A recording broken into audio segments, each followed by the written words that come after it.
There's a uniform that hangs in my closet. It's not mine. It belonged to my dad. My dad was in the Air Force in World War II.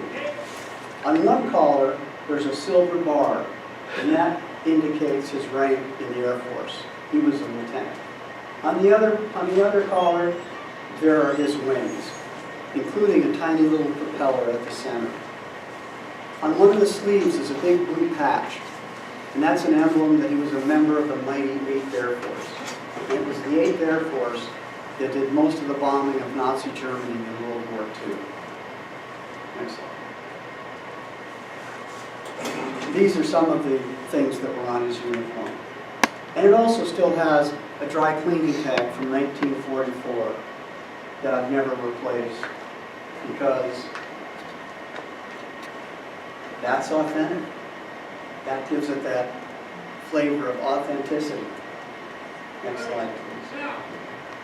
During my dad's training for World War II, he had to be trained in all sorts of things. Everybody on the crew, for instance, was trained in gunnery, how to operate a machine gun. In case one of the machine gunners went down in the plane, anybody could get on that gun and man it, try to shoot down a Luftwaffe plane. So they got moved around the country to all these different training schools. And at one point, he was moved to Mountain Home, Idaho. Now, this seemed like a pretty remote place for them because they were from Madison, Wisconsin, where I was born and raised. They'd never been to Idaho. When my dad heard he was going to Mountain Home, Idaho, he thought, oh, Rocky Mountains, this is going to be really neat. Well, when he saw Mountain Home was full of sagebrush and was really flat, he was a little bit disappointed. At any rate, it was while he was being trained at Mountain Home that my mom took a railroad car out to Boise. And this is where they were married, in the Treasure Valley. They were married at St. John's Cathedral on the north end of Boise on Hayes Street. Now, many years later, when I moved from California, where I was a TV director, to Boise to work for KTVB, and I met my wife-to-be, she lived 3 doors down on Hayes Street from this cathedral. You know, when you think about it, sometimes life has a pretty good sense of humor. Next slide. Dad flew in a B-24. It was one of the real big, heavy bombers, as they called it. It could carry a lot of bombs. And their mission was to strike the military-industrial complex of the Germans. So in other words, to wipe out the ability of Germany to wage war on the rest of the world. So those were factories that were turning out tanks, ships, airplanes, and any other armaments of war. The B-24 held a big crew, and that crew was like a family.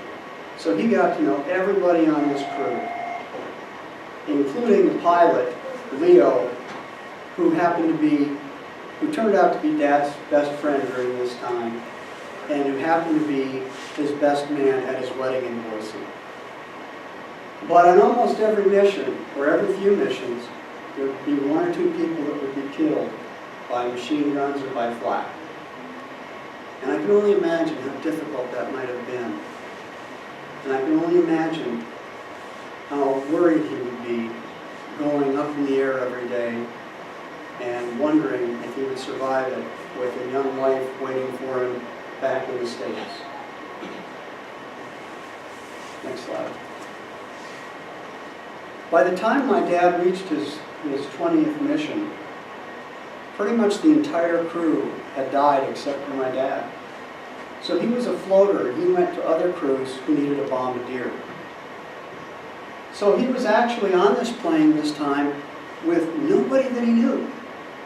All that confidence and trust and love and affection that the crewmates had for one another, that was gone. He didn't know these guys at all. At any rate, the plane was the lead plane for this particular bombing mission. And the lead plane was always most dangerous because the Germans would try to shoot down the lead plane.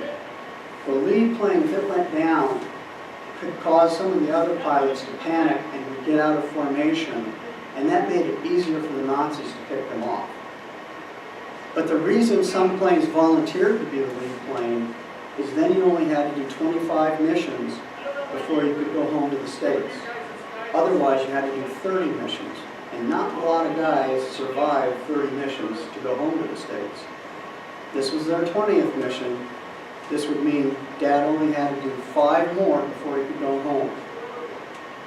But their target was Hamburg. And Hamburg was the largest port city in Germany, on the Baltic Sea. So all of the ships of Nazi Germany were built there and launched there, including destroyers, battleships, and any other ship. So obviously the Nazis knew that it was going to be pounded by bombers, and it was heavily fortified. In fact, it was famous for these huge flak towers that were built, that were many stories high. And they had elevators that would take all the shells and bring them to the top, and at the 4 corners of the building, there were gunners who would shoot these flak shells into the air, and they would go 4 miles into the air, 4 miles, and explode into spinning shards of steel that ripped through the aluminum of a bomber like a can opener. What it did to flesh and bone was beyond horrific. And on this day, my dad's plane was hit by flak. Now this isn't my dad's plane, but this is what flak can do to a plane.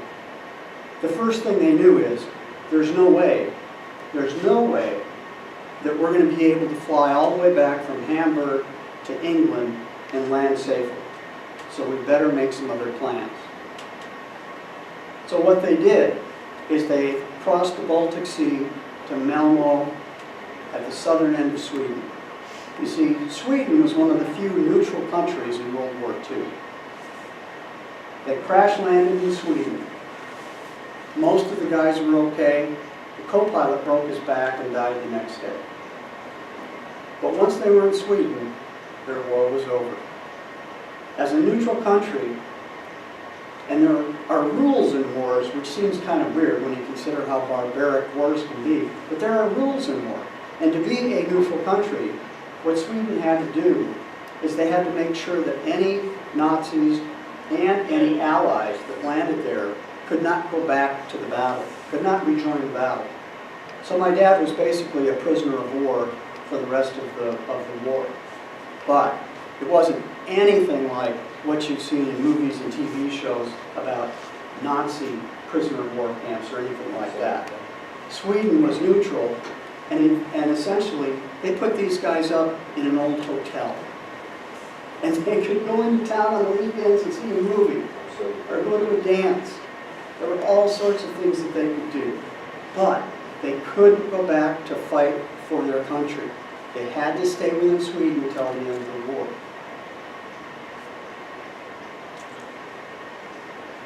During all this time, my mom was wondering, was my dad okay? Was he alive? Because she had been told by the War Department that he was missing in action, MIA. Finally, they allowed the flyers to send a telegram back home. Dad's was 3 words, "I'm alive, Carl." I'm sure that was some sort of relief to my mom, but of course she didn't know, was he hurt? Was he wounded? Was he paralyzed? And then they finally allowed them to send a picture home. And Dad's picture had him wearing a sweater that he had just bought in Sweden, and it had reindeer on it.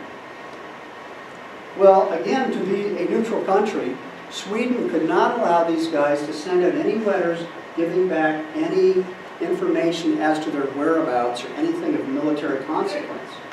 And the Swedish censors looked at this picture and they said, hey, we can't let that go out because reindeer says Sweden, we're the only neutral country in World War II that has reindeer in it. And they'll know that he's in Sweden. We can't do that and maintain our neutrality. They didn't want to be attacked by the Nazis. So they took out a scissors and they cut out my dad's whole body. And my mom got a picture of him with his floating head and nothing else. And I can't imagine her thinking, what's wrong with the rest of his body that they had to cut the whole thing out? Again, sometimes I wonder which would be worse, waiting or being the flyer, going up there every day, risking your life.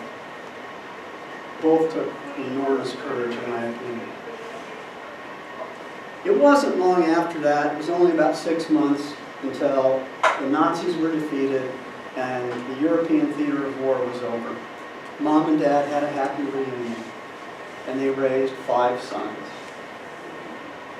My dad not only had this tremendous war story, but you know what? He was a good guy. He was a decent guy. He cared about other people. And when I go through life and I have problems, as we all do, I think, if Dad went through life going through what he did, and come out and be sane and loving and caring towards his family, I've got nothing to complain about. I've got nothing to complain about. Nobody's ever tried to kill me. Nobody's ever tried to do that. Dad raised us all to try to be honest, caring towards others, to appreciate hard work and savings. And so for all of those reasons, my dad is also my hero.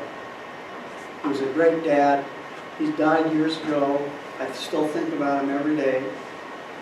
And I love looking at the uniform that hangs in my closet that reminds me of my dad. Thanks. I hope you enjoyed my speech.